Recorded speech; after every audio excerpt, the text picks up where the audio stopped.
Story blossoms, এখানে গল্প জড়িয়ে ফেলে মায়ায়। আয় আয় চাঁদ মামা টিপ দিয়ে যা, আমার সায়ন শুধুর চাঁদ কপালে টিপ দিয়ে যা। আমি টিপ নেব না ছোট আম্মু। চাঁদকে বলে আমার জন্য বউ এনে দিত। বউ কি করবি বাপ? একসাথে খেলবো, ঘুরবো, মারবো, বকবো, কাটলে হাসাবো, হাসলে মেরে কাঁদাবো। 7 বছরের ফোকলা শাওনের কথা শুনে সিমিন হতবাক। উনি কথার খেই হারিয়ে চোখ বড় বড় করে ছেলের দিকে তাকিয়ে রইলেন। বাজে ছেলে কি বলে, এখনো কত ছোট, বলে কিনা ওর বউ এনে দাও। সিমিনের মুখ দেখে শাওন কিছুক্ষণ ওনার মুখের দিকে তাকিয়ে ফিক করে হেসে দিল। শাওনের পোকাতে খাওয়া ফোকলা দাঁতে সে কি হাসি। উনি এবার উনার আরেক উড়োর উপর শোয়া আরেক পাজি ছেলের দিকে তাকালেন। তিনি আরাম করে শুয়ে পাজল ঘুরাচ্ছে। ওর বয়স সবে 4 বছর হলেও শাওনের থেকে শুদ্ধ, একটু ঠান্ডা, তবে শাওন শুদ্ধ ভীষণ আদুরে বাচ্চা। ফর্সা গোলুমলু সব পোশাকে খুব সুন্দর মানিয়ে যায়। কথায় কথায় ছোট ছোট ইংলিশ বলে।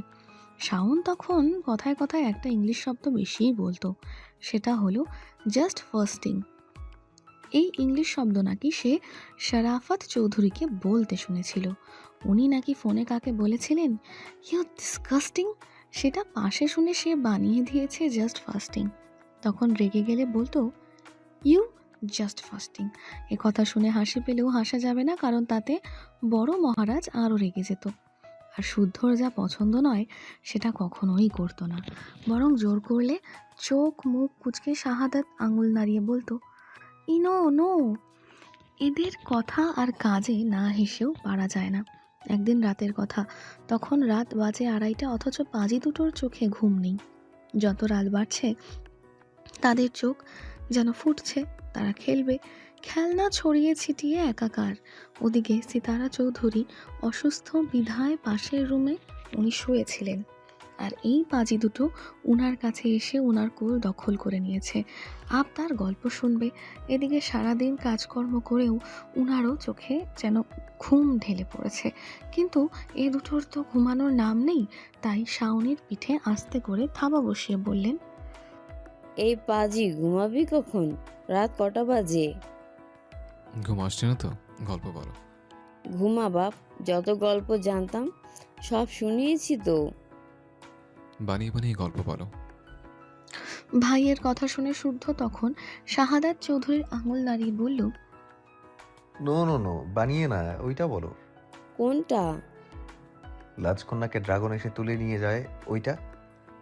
একই গল্প আর কত শুনবি? মেলা দিন শুনবো, তুমি বলো। মেলাবার শোনালে আমি কি পাবো? আমরা যতদিন বাঁচবো তোমাকে এত এত ভালোবাসবো। শুদ্ধর কথা শুনে উনার কলিজাখানা যেন জুড়িয়ে গিয়েছিল। ততক্ষণে দুটো পাজি উনার কোল দখল করে গল্প শোনার প্রস্তুতি নিয়ে ফেলেছে। তাই উনিও বিছানার হেডবোর্ডে হেলান দিয়ে খোলা জানালার নিয়ে আকাশের দিকে তাকালেন। আকাশে ঝলমল করছে চাঁদ। চাঁদের এত আলো এর আগে দেখেননি উনি। কোন মাসের চাঁদ তাও মনে করতে পারছিলেন না। উনি চাঁদের দিকে তাকিয়ে বলতে শুরু করলেন, এক দেশে ছিল এক রাজা। রাজার ছিল 2 পুত্র। তারা একজন ছিল চন্দ্র আর একজন সূর্য। তাদের দেখাশোনার জন্য এক রাজকন্যাকে তুলে আনা হয়েছিল। রাজকন্যা ছিল ভীষণ সুন্দরী, তবে কোনো কাজ করতে পারতো না। সারাদিন কাঁদতো, খেতে দিলেও খেতে পারতো না, কারণ ওর গলায় এক ধরনের কাঁটা বিঁধে থাকতো।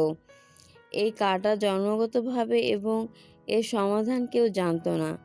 একদিন রাজকন্যার স্বপ্নে একটা ড্রাগন এসে জানালো চন্দ্র আর সূর্যের রক্ত পান করলে সে মুক্ত হবে। একথা শুনে সে তাই করতে নিজেকে প্রস্তুত করলো। এভাবে গল্প বলতে বলতে খেয়াল করলেন পাজি দুটো ঘুমিয়ে পড়েছে।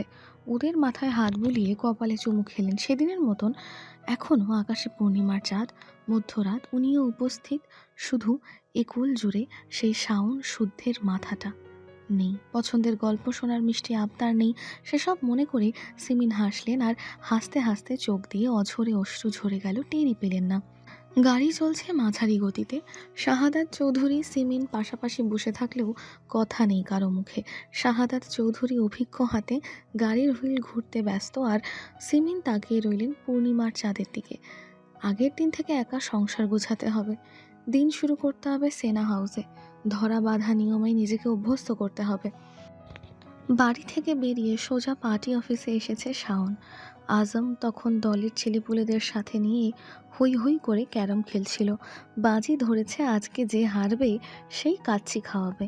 তাদের দুই দলের মধ্যে চলছে হাড্ডাহাড্ডি লড়াই। খেলার মাঝে শাওনকে আসতে দেখে আজম গলা ছেড়ে ডাকলো। শাওন থমথমে মুখে একবার তাকিয়ে মাথা ব্যথার ইশারা জানিয়ে অফিস রুমে ঢুকে গেল। ভাইয়ের মাথা ব্যথা করছে যেহেতু ঘুমালে ঠিক হয়ে যাবে ভেবে আজমে আর কথা বাড়ালো না। তাছাড়া শাওন যখন ডাকতে বারণ করে তখন জোর খাটিয়ে ডাকলে ভীষণ রেগে যায়। তখন চমৎকার চমৎকার খারাপ কথা কপালে জোটে, যেসব আবার দিনের বেলা বললে পাপ হয়, তাও আবার বড় বড় পাপ। এর চেয়ে খ্যাপা পাগল আপাতত ঘুমাক, একটু পরে না হয় ডেকে দেওয়া যাবে। কথা ভেবে তারা হৈ হৈ করে খেলাটা শেষ করলো। আজমের দল বাজিতে জিতে গিয়ে বিপক্ষ দলকে খুব করে পচালো। এরপর দল বেঁধে কাচ্চি কিনে এনে সকলে একসাথে খেতে বসলো। সবার হাতে খাবারের প্লেট, কাচ্চির ঘ্রাণে ম ম করছে চারিদিক। আজম খেতে বসে হঠাৎ মনে পড়ল শাওন রুম থেকে এখনো বের হয়নি। এত সময় রুম বন্দিও থাকে না কখনো। তাহলে কি শরীর কি ওর বেশি খারাপ করছে? মেডিসিন আনতে হবে। কথা ভেবে সে খাওয়া ছেড়ে উঠে দরজা বন্ধ দেখে ডাকলো, ভাই, ও ভাই, আহেন আমগুলো আগে খাবেন। বেশ কয়েকবার ডাকার পরেও শাওনের জবাব পেল না। ততক্ষণে সবাই খাওয়া ছেড়ে উঠে দাঁড়িয়ে দরজার কাছেও চলে এসেছে, ডাকছে একে একে।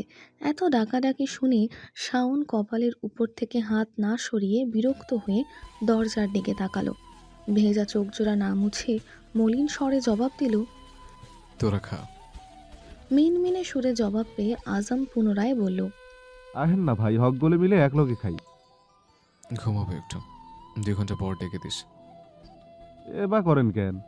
এত খাওন দাওন আনছি, আসেন একলগে খাই। মাদারফাকার, যাবে এখান থেকে? বলছি ঘুমাবো, তাও খাওন খাওন করে ফেল পারতেছস কেন? আর একটা বাড়তি কথা বলে চিন্তা কবর দিমো শালা। আসছে ভালোবাসা দেখাতে। তোদের ভালোবাসার শায়ন মোটেও না, লাগবো না কারো ভালোবাসা। যে শালা ভালোবাসা দেখাতে আসবি তারই কোপামো। ভাই, আচম্য মাথা মতো ঠিক নাই, যাও কইতাছে। ওষুধ আইন না দিব? যাবি তুই? রাইগেন না ভাই, বাহিরে আহেন। ভুল করলে আমরা 2 ঘা মারেন। তাও কন, কি হয়েছে আপনার? কিছু হয় নাই, তবে আমার উঠতে হলে আমার হাতে খুন হবি তুই। কোনো কারণে শাওন মাত্রাতিরিক্ত রেগে আছে বুঝে আজম কথা বাড়ালো না। নয়তো সত্যি সত্যি মাই নিশ্চিত ওর কপালে, তাই শুধু বিড়াল সুরে বলল, আচ্ছা ভাই, আপনি তাইলে ঘুমান। কিছু লাগলে আমারে ডাইকেন, আমি এখানেই আছি। কথা বলে ছেলে পুলেকে শব্দ করতে বারণ করে অন্যদিকে বসলো। যত খুশি নিয়ে খেতে বসেছিল তত খুশি আর ওদের রইল না কারো। কিন্তু শাওনের সমস্যার কথা সে নিজে থেকে না বললে জানারও উপায় নাই কোনো। এসব ভেবে সে প্রথম লোকমা মুখে পুড়তে যাবে, তখনই ফোনে রিংটোন বেজে উঠল। অসময়ে কল আসায় বিরক্ত হয়ে ডিসপ্লেতে তাকাতেই ভ্রু কুঁচকে গেল। এই নাম্বার থেকে অযথা কল আসে না, আর যখনই আসে তখনই বুঝতে হবে ঘটনা সিরিয়াস। তাই সে সতর্ক হয়ে চট করে উঠে দাঁড়িয়ে একটু সাইডে সরে গেল। তারপর দ্রুত কল রিসিভ করে বলল, হ্যালো, শুদ্ধ ভাই। ভাইয়া কোথায় আজম? অফিস রুম থেকে বাইরে হয়নি, তাই কি লইয়া জানি খুব রাইকা আছে। বের হলেও একা ছেড়ো না। কোনো সমস্যা ভাই? একটু, তবে যতটুকু বললাম মনে রেখো। চোখ কান খোলা রেখো, আর হ্যাঁ, আবারও বলছি, ভাইয়াকে একা ছেড়ো না। জি ভাই। কিন্তু আপনি কোথায়? গাড়ির শব্দ শুনতাছি। আজকেই আশেপাশেই, আপাতত ভাইয়ার দিকে খেয়াল রেখো, রাখছি। কথা বলে শুদ্ধ কল কেটে দিল। আসাম ভ্রুঝোরা কুচকে আর একবার তাকালো বন্ধ অফিস রুমের দিকে। তখন তাদের দলের এক ছেলে দৌড়ে এসে জানালো চৌধুরী নিবাসে ঘটে যাওয়া ঘটনা। শীতলরাও চলে গেছে, সাথে শারাফাত চৌধুরী শাওনকে বাড়ি থেকে বের করে দিয়েছে। কথা শুনে আসাম হতবাক হয়ে মাটির দিকে তাকিয়ে রইল। পরক্ষণেই চোখ বেয়ে অশ্রু গড়াতে লাগলো তার। তার দেখা সবচেয়ে সুন্দর পরিবারটি এভাবে ভেঙে গেল, এবার কি হবে? আর স্বর্ণ ভাইকে ছেড়ে চলে গেল। ভাই কিভাবে মানবে? মানার চেয়েও বড় কথা, বাঁচবে কিভাবে? কেউ না জানুক, সে তো জানে স্বর্ণের জন্য তাদের ভাই কতটা পাগল, ঠিক কতটা ভালোবাসে স্বর্ণ আপাকে। আজম আর ভাবতে পারল না, তবে এই ঘটনা জানাজানি করতে বারণ করলো এবং আপাতত ভিড় করতে মানা করে নিজেও বন্ধ রুমের দরজার কাছে 2 পা ছেড়িয়ে বসে পড়ল। দেওয়ালে মাথা ঠেকিয়ে বিড়বিড় করে বলল, সব সুন্দর জিনিসের স্থায়িত্বকাল এত অল্প সময়ে দাও কেন গো মাবুদ? আমার সুন্দর পরিবার দাও নাই মান্না নিছি, কিন্তু চোখে দেখার মতো সুন্দর একটা পরিবার দিছিলা, তাও কাইরা নিলা। আমার শাহরিয়ার ভাইয়ের ধৈর্য দাও খোদা।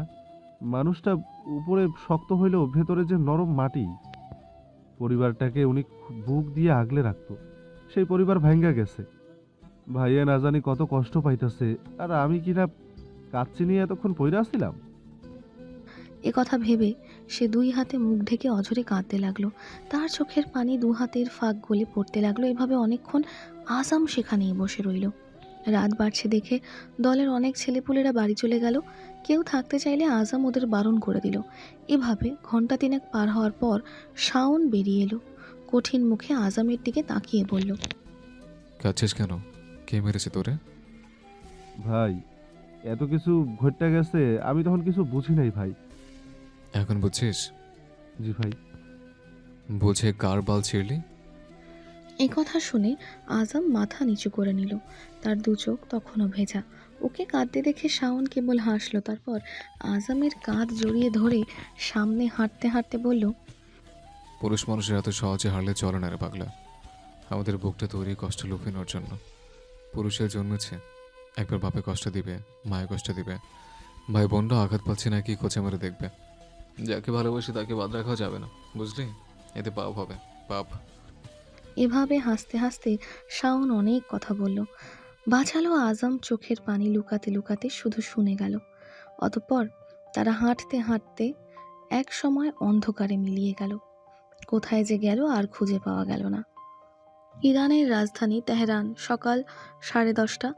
নগ্ন শরীরে কোমরের কাছটায় পাতলা একটি তোয়ালে রেখে চোখ বন্ধ করে শুয়ে আছে ইয়াসির। লম্বা হাত দুটো দুদিকে মিলে রাখা। তার মাথা ও দুপায়ের কাছে 4 জন লাস্যময়ী তরুণী, 4 জনই বিদেশি। গায়ের রং ধবধবে ফর্সা, মাথা ভর্তি সোনালি চুল, পরনে কালো রঙের 2 টুকরো ছোট পোশাক। যদিও স্থান কাল দেশ ভেদে এই পোশাক এখানে স্বাভাবিক। তরুণীদের উভয়ের হাতে বডি মাসাজ অয়েল।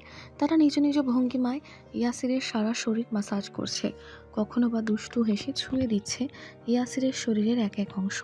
এতে শক্ত পুরুষালী শরীরে নরম হাতের ছোঁয়ায় ইয়াসিরের যে শুধু ভালো লাগাই কাজ করছে তা নয়, বরং তার দেহখানাও একটু একটু জেগে উঠছে, চাচ্ছে নারী দেহের সংস্পর্শ। কিন্তু শরীর চাইলেও তার মনটা পড়ে আছে অন্য কিছুতে। তার শরীরের চাওয়া সুন্দরী নারী দেহ হলেও তার মন অন্য গান গাইছে। সে আচমকা বন্ধ চোখ খুলে হাতের কাছে থাকা তরুণীকে হ্যাঁচকা টানে কাছে আনলো। তারপর উল্টো গরনে নিজের বুকের নিচে পিষে ফেলে একটা কালো ওড়না রাখলো মেয়েটার মুখের উপর। চোখ দুটো খোলা রেখে কপাল আর নাক ঢেকে দিল। ভালো করে দেখলো, না মিলছে না। এই চোখ দুটোও নয়। যেই চোখ সেদিন রাতে সে দেখেছিল সেই চোখ দুটো ছিল একেবারেই অন্যরকম, অদ্ভুত রকমের সুন্দর ছিল। চোখের ভাষা ছিল ধ্বংস করে দেওয়ার মতো। এমনি এমনি চোখের মালিককে নাম দেয়নি অগ্নিকন্যা। এই তরুণীর চোখের সাথে মিলছে না দেখে ইয়াসির খুব বিরক্ত হলো। সে মেয়েটিকে ধাক্কা মেরে নিজের থেকে সরিয়ে তোয়ালে কোমরে পিছিয়ে উঠে দাঁড়ালো। তার জিম করা পেটানো দেহে তেল চপচপ করছে। এখনই শাওয়ার নেওয়া প্রয়োজন ভেবে শীষ বাজাতে বাজাতেই এগোলো সুইমিং পুলের দিকে। সুইমিং পুলের নীল জল টলমল করছে। মাথার উপরে মস্ত বড় আকাশের ছবি ভাসলে স্বচ্ছ জলে। সে এক লাফ দিতে জল ছিটকে পড়ল আশেপাশে। পরপর বেশ কয়েকটা ডুব দিয়ে মাথা নাড়াতেই চুলের পানি ছিটকে পড়ল আশেপাশে। দম বন্ধ করে পানিতে নিজেকে ডুবিয়ে রাখলো মিনিটের কাঁটা ধরে। রোজকার চর্চা থাকায় খুব একটা কষ্ট হলো না, তবে সে প্রচণ্ড অস্থির অন্য কারণে। আগে তার শরীরে ক্ষুধা জাগলে মেয়েদের নিয়ে শুয়ে পড়তো, আর এখন শরীর জাগলে মেয়ে আনে ঠিকই, তবে যখনই কাছে যায় কিংবা পার্টনারের চোখে চোখ পড়ে তখনই কিছু একটা মনে পড়ে মুডটাই চলে যায়, যা অতিমাত্রায় অসহ্য।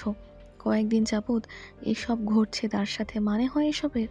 কে সেই কন্যা? কেনই বা খোঁজ মিলছে না তার? সামান্য দৃষ্টির বাণ ছুড়ে তার মনের সুখ কেড়ে নেওয়ার মানে হয়? শুরুর দিকে মেয়েটাকে খোঁজার জন্য এতটা আগ্রহ দেখায়নি, তবে আজকাল মনে হচ্ছে মাফিয়াগিরি ছেড়ে মেয়েটার সন্ধানেই বের হতে হবে। এসব ভাবতে ভাবতে সাঁতার কাটতে লাগলো সে। ঠোঁটে ফিচেল হাসি, মনে দুষ্টু ভাবনা। মেয়েটা যদি বেঁচে থাকে মুখোমুখি হবেই সে, আর যখন পাবে তাকে একদণ্ড শান্তি দেবে না, না শারীরিকভাবে আর না মানসিকভাবে। তাকে এত প্যারা দেওয়ার শোধ হাড়ে হাড়ে তুলবে। ইয়াসির যখন এসব ভাবনায় মশগুল, তখন তার সহকারী বুরাক দৌড়ে এলো সুইমিং পুলের কাছে। হাঁপাতে হাঁপাতে এসে ঝরঝরে ইংলিশ বলল। স্যার, এক্ষুনি আমাদের বাংলাদেশে ফেরা উচিত। সহকারী বুরাকের কথা শুনে ইয়াসির ঘাড় ঘুরিয়ে একবার তাকিয়ে পুনরায় সাঁতার কাটাতে লাগলো। বুরাক নিজেও বুঝলো ইয়াসির সিরিয়াসভাবে নিচ্ছে না তার কথা, তাই পুনরায় আমতা আমতা করে বলল। শোয়েব, সুদ্দর ভাই শাহরিয়ার সায়ন আমাদের ডেরায় কাল হামলা করেছিল। মুখোশপুরে হামলা চালানোর প্রথমে কেউই চিনতে পারেনি, পরে জানা গেছে সে সায়ন ছিল। ইয়াসিরের হাত পা ততক্ষণে থেমে গেছে। সে তীরে এসে ভেজা চুল ব্যাক ব্রাশ করতে করতে শীতল কণ্ঠে বলল। হঠাৎ আমাকে সুরসুরি দিল কেন শালায়? যতটুকু জেনেছি তাতে মনে হচ্ছে চৌধুরী নিবাসে দুটো সিসি ক্যামেরা লাগিয়েছিলেন, সেটার কথা জেনে গেছে। বড় কথা হলো ক্যামেরা সবার প্রথমে নজরে পড়েছিল ওই বাড়ির ছোট্ট গিন্নির। অবাক করা ব্যাপার, উনি এ কথা কাউকে না জানিয়ে দুই মেয়ে নিয়ে বাড়ি ছেড়ে চলে গেছে। তারা যাচ্ছে সেনা হাউসে। ও আইসি, এবার দেখি ফিরতেই হবে। এই নাটকির পোলাপান নিয়ে আর পারা গেল না। এরা দু ভাই আমার পেছনে সুরসুরি না দিলে শান্তি পায় না বোধ হয়। চৌধুরীদের ছোট কন্যাকে যে মধু দিয়ে কত শখ করে খেতে চাইলাম, আবার আমার মুখের খাবার কেড়ে নিল জাউরা পোলাপান। এবার ফুলটাকে সেনা হাউস থেকে তোলা রিস্কি হয়ে যাবে, কেন স্যার? কারণ সেনা হাউসের প্রতিটা গেটে বন্দুক হাতে তোমার বাপরা দাঁড়িয়ে থাকে। তোমার বাপদের টোপকে মেয়ে তোলা কি এত সোজা ভেবেছ? Sorry sir. যাই হোক, জেট রেডি করো, লাঞ্চ সেরে বের হব। জি স্যার। এ কথা বলে বুরাক দ্রুত পায়ে প্রস্থান করলো। ইয়াসের জুসের গ্লাসে ঠোঁট ছোঁয়াতে গিয়েও হঠাৎ থেমে গেল। হাতের কাছে ওর আর একটা শুকনো তোয়ালের নিচে থাকা পিস্তলটা নিয়ে শ্যুট করলো বডি ম্যাসাজারের এক তরুণীর দিকে। নিখুঁত নিশানায় তরুণীর কপাল ফুটো হয়ে বুলেট গিয়ে লাগলো পাশের দেওয়ালে। টুং করে শব্দ করে সেটা ছিটকে পড়লো আশেপাশে।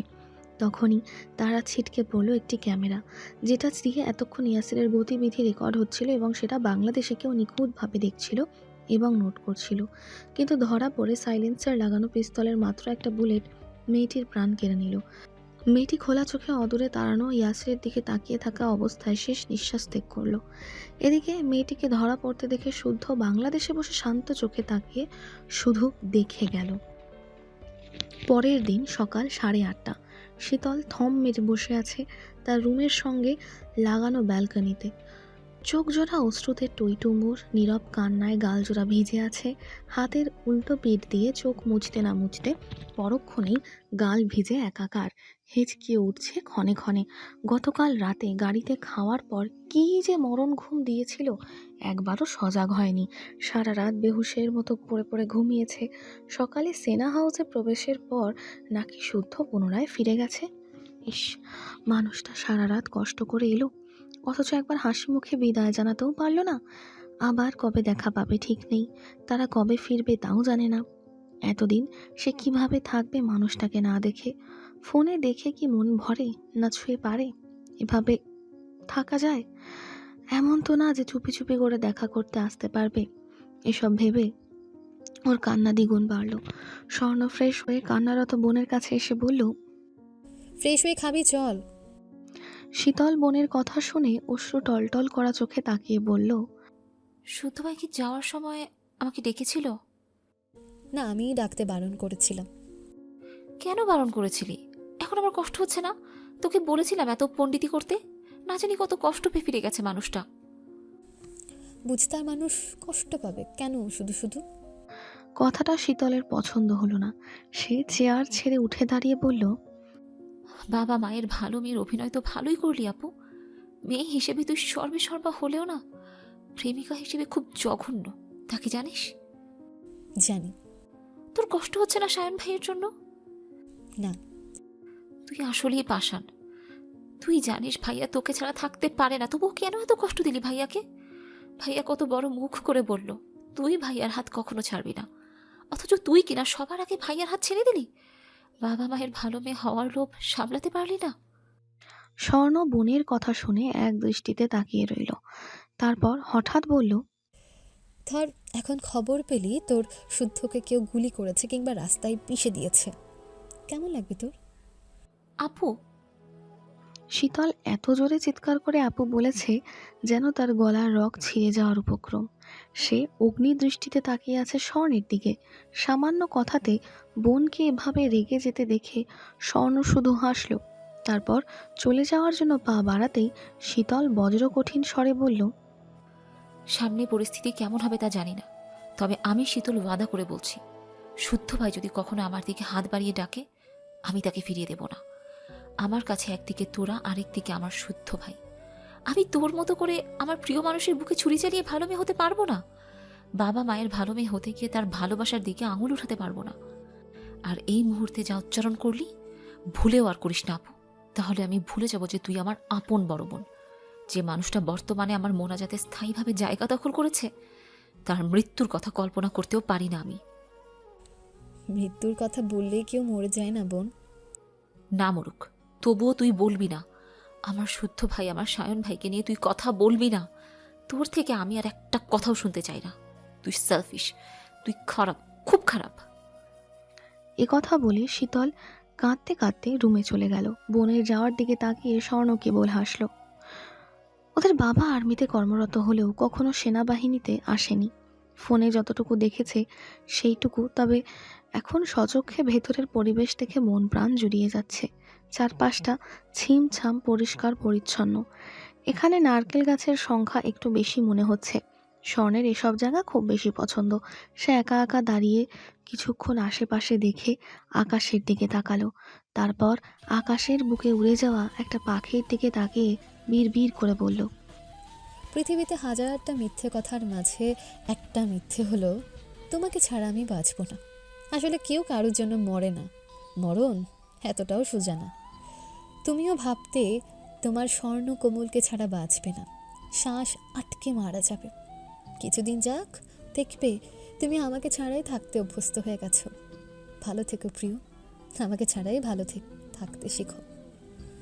এ কথা বলে স্বর্ণ স্থান ত্যাগ করলো। তারপর শীতলকে এতটুকু রুমের দরজা খুলাতে পারলো না, আর না মেয়েটা সারাদিনে মুখে কিচ্ছুটি দিল।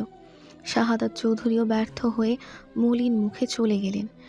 এখানে যদি স্বয়ং শারাফাত চৌধুরী হতেন তাহলে মেয়েটাকে দুবার ডাকতে হতো না। শুধু শারাফাত চৌধুরী দরজায় কড়া নেড়ে ডাকতেন, খাবে তো আসো, ব্যাস তাতেই কাজ হয়ে যেত। আর হবেই নাই বা কেন? শীতল ছোট থেকে ওর বাবাকে কাছে না পেয়ে শারাফাত চৌধুরীর আঙুল ধরেই হাঁটতে শিখেছে। উনার হাতে খেয়েছে, উনার বুকেই কত রাত ঘুমিয়েছে। মায়া টান জিনিসগুলো অদ্ভুত রকমের। যখন সবাই ব্যর্থ হলো তখনই শাহাদাত চৌধুরীর কাছে কল এলো। বড় ভাইয়ের নাম্বার দেখে শাহাদাত চৌধুরীর বুক কেঁপে উঠল, তবুও কল রিসিভ করতেই ভেসে উঠল বড় ভাইয়ের মুখ। তবে উনি ভাইয়ের মুখের দিকে তাকানোর সাহস পেলেন না, তাই চোরের মতন মুখ কাঁচুমাচু করে বলতে লাগলেন। শারাফাত চৌধুরী যেন বুঝলেন ভাইয়ের অবস্থা, তাই বললেন, আমার শীতল আম্মা কই? দূরে গিয়ে বড় আব্বুকে ভুলে গেলে চলবে? এই বুড়ো মানুষটার কথা কেউ না ভাবলে কাদের নিয়ে বাঁচবো আমি? শাহাদাত চৌধুরী ভেজা স্বরে আর জবাব দিতে পারলেন না। পাশে থাকা সোফায় ধপ করে বসে পড়লেন। তাই স্বর্ণ এসে ওর বাবার হাত থেকে ফোনটা নিল, নিজে কথা বলল। তারপর শীতলের রুমের দরজায় কড়া নেড়ে বলল, বোন, বড় আব্বু কথা বলবে, দরজা খোল। এ কথা বলতে দেরি, দরজা খুলে ফোন কেড়ে নিতে দেরি হয়নি। এরপর সে ঠোঁট ভেঙে শব্দ করে কেঁদে তোতা পাখির মতো বলতে লাগলো, বড় আব্বু, বড় আব্বু, আমাকে নিয়ে যাও। শীতলকে এভাবে কাঁদতে দেখে শরাফত চৌধুরী ক্যামেরা ঘুরিয়ে দিলেন অন্যদিকে। তারপর দ্রুত চোখ মুছে ক্যামেরার দিকে ঠিক করে আদুরে সুরে বলতে লাগলেন, আম্মা, আমার আম্মা যান কাদের আমা? খেয়েছো মা? মুখটা শুকনো লাগছে কেন? বড় আব্বু আমাকে নিয়ে যাও, আমি এখানে থাকবো না, আমি বাড়ি যাব। খুব তাড়াতাড়ি আমি গিয়ে তোমাকে নিয়ে আসবো মা। তোমাকে ছাড়া আমাদের বাড়ি অচল। কাঁদে না মা। তুমি কাঁদলে আমরা কি ভালো থাকবো বলো? কথা বলতেই সিতারা ফোন কেড়ে নিলেন। আঁচলে চোখ মুছে জোরে জোরে কাউকে শুনিয়ে শুনিয়ে বলতে লাগলেন, কাল কি শুদ্ধকে পাঠাবো, তোরা দুবনে চলে আসবি। আর কি বাড়ি ফিরলো না ফিরলো এত দেখার সময় নাই। চলে আয়, আমি নিজে তোদের বিয়ে দেব। দেখি কোন আর্মি আর আর্মির বউ বাধা দিতে আসে। দেশে কি আর আইন নাই নাকি আমরা আইন বুঝি না? বাড়ির মেয়ে দুটোকে নিয়ে গিয়ে লাইক সাজছে তারা, লাইক। মেয়ে ওদের একা দিয়ে আমরা যেন বানের জলে ভেসে গেছি। আমাদের কোল ফাঁকা করবি তো আগে কেন নিয়ে মেয়ে দুটোকে দূরে নিয়ে যাস? কেন হিসেব করে বাড়ির সন্তানদেরকে ভালোবাসতে ভুলিসনি? পেলে পুষে বড় করলাম আমরা, এখন আমাদের বুক ফাঁকা করে দিয়ে তারা ভালো বাবা মা সাজছে, ভালো বাবা মা। সারা রাত গোপনে কাজ সেরে সকালবেলা ফিরেছে আজম আর সায়ন। প্ল্যান সাকসেস হওয়ার আনন্দে একটু আধটু নেশাও করেছে তারা। তবে হাঁটা চলা ভালো করে না খেয়াল করলে সেটা বোঝার উপায় নেই। এখন তাদের প্ল্যান সারাদিন পড়ে পড়ে ঘুমাবে, তারপর সন্ধ্যায় উঠে ইয়াসিরের ডেরায় আর একবার হামলা চালাবে। গত রাতে ওরা যে ক্ষতি করে এসেছে, এতক্ষণে জায়গা মতো খবর টবর চলে গেছে নিশ্চয়ই। এখন তেহরানে বসে বসে ইয়াসির মনের দুঃখে একবার কপাল চাপড়াক, আর একবার না হয় পেছন চাপড়াক। এসব নিয়েই কথা বলতে বলতে অফিসে ঢুকে এসে স্পেশাল চেয়ারে রাজকীয় ভঙ্গিমায় শুদ্ধ বসে আছে। তার পরনে গতদিনের সাদা শার্ট ও কালো প্যান্ট। শীতলদের রেখে এখানেই এসেছে, বলার অপেক্ষা রাখে না। কিন্তু কেন এসেছে? সে আসতে বলেছে? তার কি কেউ আছে এ পৃথিবীতে? নেই তো। থাকলে কি আর কেউ বাড়ি থেকে তাড়াতে পারতো? তারা জানে না সে বাড়ি ছেড়ে থাকতে পারে না। আদৌ কখনো থেকেছে? ওদের মায়ের হাতের খাবার না খেলে ওর পেট ভরে না। সারা দুনিয়া খেলেও মায়ের হাতের ডাল ভাত না খেলে মনে হয় পৃথিবী ক্ষুধার রাজ্য। এক রাত কেটে গেল, তার ভাই বোনেরা কই? কানের কাছে তারা কিচিরমিচির করছে না কেন? নানান আবদার নিয়ে ছুটে আসছে না কেন? শীতলটাও তো একবার ফোন করলো না। বোনের ছায়ায় থেকে ওই বেয়াদবটাও আরও বেয়াদব হয়ে গেছে। শীতলের কথা মনে হতেই শাওন শুদ্ধর মুখের দিকে তাকানোর আর সাহস পেল না। এক পাষাণ নিষ্ঠুর মানবীর জন্য শুদ্ধ শীতলের বিয়ে আটকে গেল। তাদের কথা না বললে হয়তো শুদ্ধ শীতলের বিয়ে আটকানোর ক্ষমতা কারোরই থাকতো না। সে আটকাতে দিত না, কিন্তু ভেবেছিল 4 বোনের বিয়েটা যদি একসাথে হয় তাহলে মন্দ কি? তারও ইচ্ছে করে গোপনে প্রেম চালিয়ে যেতে। সে তো আর স্বর্ণকে আগে থেকেই বলতো বিয়ের কথা, বরং স্বর্ণই থাকে বারবার আটকেছে। এটা ওটা বলে বুঝিয়েছে, নয়তো তাদের কথায় সবাই আগেই জানতো। কিন্তু যার জন্য জানালো সেই সবার আগে হাত ছেড়ে নিজের পথ বেছে নিল। মধ্যেখান থেকে শুদ্ধ শীতলকে দূরত্বের দহনে নতুন করে পুড়তে হলো। বর্তমানে তার ভাই বোনের কষ্টের কারণ সেই কথা ভাবলেও অপরাধ বোধে বুক পাঁজর ভেঙে আসছে। যাদের সম্পর্কের সূচনা নিজে করেছিল সময়ের ব্যবধানে, সেই এখন হয়েছে তাদের দূরত্বে থাকার মূল কারণ। এটা কি কষ্ট নয়? মনে মনে কথা ভেবে সে এক নজর ভাইকে দেখেই মুখ ঘুরিয়ে নিল। শুদ্ধ দেখলো, বুঝলো ভাইয়ের মনের কথা। কেন জানি তার ঠোঁটের কোণে এক টুকরো হাসিও ফুটে উঠল। তারপর কিছুক্ষণ নীরব থেকে শুদ্ধ বলল, বাড়ি ফিরতে ইচ্ছে করছে না, তাই এখানে এলাম। ততক্ষণে শাওন হাত পা ছড়িয়ে মেঝেতে শুয়ে পড়েছে। মাথাটা টলছে, শরীরটা যেন ভাঁড় ছেড়ে দিতে পারলে বাঁচে। তার দেখা দেখি আজমও তার পায়ের কাছে শুয়ে পড়ল। তখন শুদ্ধর কথার জবাবে শাওন বলল, সবাই চিন্তা করবে। করবে না বলো? করছে। তাহলে যা। শুধু আমার জন্য চিন্তা করছে, আমি কিন্তু একবারও বলিনি। শুদ্ধর প্যাচ খাটানো কথায় শাওন ঘাড় ঘুরিয়ে তাকালো ভাইয়ের দিকে। ঠোঁটের কোণে মলিন হাসি ফুটিয়ে বলল, আমি যাব না। যেতে কখন বললাম? তোমাদের যখন যা ইচ্ছে করতে পারো, আমি কাউকে বারণও করবো না, থামতেও বলবো না। তাহলে বাড়ি যাচ্ছিস না কেন? এ কথা শুনে শুদ্ধ চেয়ারে মাথা হেলিয়ে বেশ ঘূর্ণায়মান সিলিংয়ের দিকে তাকালো। তারপর বেশ কিছুক্ষণ থেমে ধীরে ধীরে বলল, সাহসে কুলাচ্ছে না। আমি তো জানতাম আমার থেকেও আমার ভাই সাহসী। তা তো বটেই। তবে আজ এটাও জেনে রাখো, তোমার ভাই একটা অপ্রিয় মুখের কাছে ভীতু। এক আদুরে স্নিগ্ধ মুখের খিলখিল করা হাসির কাছে কুপোকাত, এক চঞ্চলা হরিণীর অভিমানী দৃষ্টির কাছে পরাজিত। ঘুরে ফিরে শুধু ওই একটা জায়গায় আটকে যাই, তাকে হারানোর ভয়ে নীরব যন্ত্রণায় প্রতিনিয়ত কুঁকড়ে থাকি। এইটুকু বলে শুদ্ধ থামল। তারপর শুকনো ঢোক গেলে পুনরায় বলল, আর রইল বাড়ি ফেরার কথা।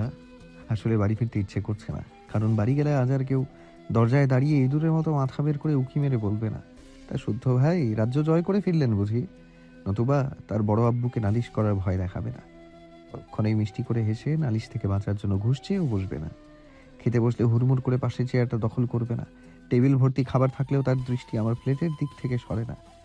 তাকে বাড়ির শুদ্ধ সবাই যত যা কিছু তুলে দিক, তার নজর শুধুই তার শুদ্ধ ভাইয়ের প্লেটের দিকে। থাকুক সেখানে এক টুকরো আধ খাওয়া মাংস, তবুও তার সেটাই লাগবে। কিন্তু আজ থেকে কেউ আমার ভাগের খাবারে ভাগ বসাবে না।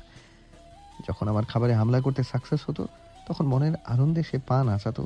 আচমকা আমার পায়ের সাথে বাড়ি খেলে মুখ কাচুমাচু করে বলতো, ইয়ে শুদ্ধ ভাই, টেবিলের নিচে অনেক মশা। আমি বাড়ি না থাকলে কেউ মনের রাগ মেটাতে আমার রুমটাও এলোমেলো করবে না। আমার শখের পারফিউম মেখে ঘুরু ঘুরু করবে না। টি শার্ট নিয়ে পালাবে না। ফোন লুকিয়ে রাখবে না। মারের ভয়ে গাছে উঠতে ভয় করবে না। স্টাডি টেবিলে বসে আমার নোটে যা তা ছবি এঁকে নিচে লিখবে না, চৌধুরী পুত্র সোয়াইব শুদ্ধ। এত না না এর মাঝে কি একটু ভালো থাকা যায়, নাকি স্বস্তি নিয়ে নিঃশ্বাস নেওয়া যায়? এইটুকু বলে শুদ্ধ থেমে গেলে সায়ন এক দৃষ্টিতে শুদ্ধের ক্লান্ত মুখের দিকে তাকিয়ে রইল। কি বলবে, কি বলে বুঝ দেবে? আচ্ছা, একবার কি উঠে শুদ্ধর পাজোড়া ধরে মাফ চাইবে? তার ভুল সিদ্ধান্তের জন্যই তো এখন ভাই কষ্ট পাচ্ছে। তাতে ছোট ভাইটার বুকে ভাঙন কি কমবে? থামবে ওই বুকের ঝড়? শত চেষ্টা করেও শাওন একটা শব্দ উচ্চারণ করতে পারল না। আজকাল কি যখন তখন কথা বলার শক্তিও হারিয়ে ফেলছে সে? কই আগে তো এমন হতো না। তবে কি নতুন রোগে ধরেছে তাকে? এদিকে দু ভাইয়ের অবস্থা দেখে নীরবে ঝড় ঝরিয়ে কেঁদে যাচ্ছে বেচারা আজম। সে মানতে পারছে না এদের অবস্থা।